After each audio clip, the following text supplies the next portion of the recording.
Jade here. We have been working on her, started to work on her recall.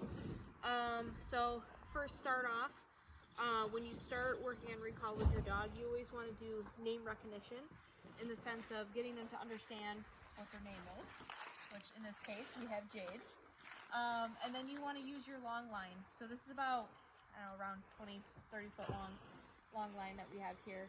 This is to help me reel in Jade if she's distracted by something when I call her, because I don't want her to learn that she has another option. So what that's going to look like is I'm going to say Jade's name, and then I'm going to go ahead and recall her once she looks at me. Jade! Yes, come! Good girl! Very good! So I always want to say the name first to get her attention, so she knows I'm talking to her and not another dog.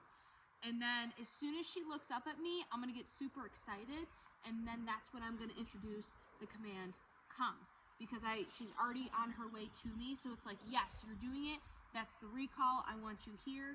And then I work on crouching down, getting excited, use some high-value treats, and I want her to get used to me grabbing her collar when she comes in, so it's a good positive reinforcement.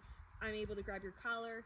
That's to build on in the future if you run into anything where you're trying to recall her away from something as an emergency. I want to be able to grab that collar. We'll do it again. She's a little distracted. Jade, come! Yes! Very good. She goes into that nice sit. She's got like a natural already, I'll come in and sit next to you, which I love. And then I'm going to reward her, grab her collar, give her a nice little scratch, and then just say, okay. She's free to do what she wants to do. So that's kind of what it looks like when you're introducing that recall to your puppy.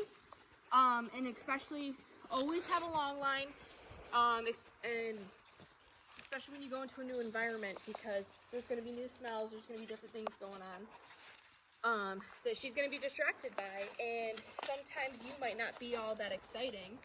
So when I call her, Jade, good girl, here come. She's already picking up on this so nicely. Okay, but this is always nice to have, so she knows she doesn't have another option. Good Jade. girl. Yes, come! Good girl! Good job. So right there was a really good example. Okay. In the sense of giving her that second to think. You saw her wheel spinning. She's like, I heard my name. What's going on? And I kind of waited till she figured it out. And then as soon as she looked at me, I got excited. So that's how you build off and introduce recall to your puppy. Yes, Miss Jade. Good girl.